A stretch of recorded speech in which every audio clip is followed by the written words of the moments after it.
அனைவருக்கும் கணித வணக்கம். இப்போ பார்க்க போகிற கணக்கு 7ஆம் வகுப்புக்குரிய கணக்கு 2ஆம் பருவம் பயிற்சி 2-1 4வது கணக்கை பார்க்க போகிறோம்.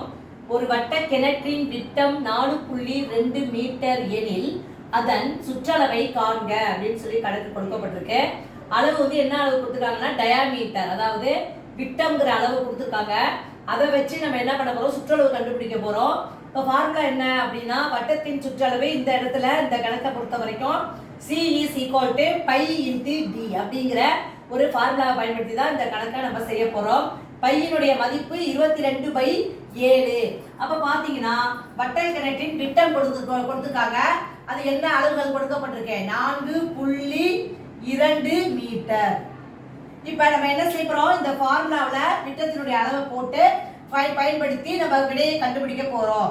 அப்ப C is equal to pi into d, அதாவது பையினுடைய மதிப்பு 22/7 இன்டு டயாமீட்டர், விட்டத்தினுடைய அளவு வந்து 4.2 மீட்டர். இப்போ நான் 7ஆம் வாய்ப்பாடில் இதை சுருக்கிடுறேன். 7 இப்போ பார்த்தீங்கன்னா 0.6742. இப்போ இருக்கிறது 22 பெருக்கல் 0.6. இதை பெருக்கணும்னா 2×12 மீதி 1, 2×12 13. ஒரு ஸ்தானம் தள்ளி புள்ளி வச்சுக்கிறோம். அப்ப ஆன்சர் வந்து 13.2 மீட்டர்.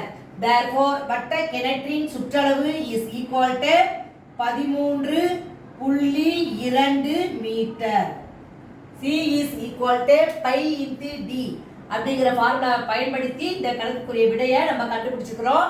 வரக்கூடிய விடை 13.2 மீட்டர். புரிஞ்சுங்களா?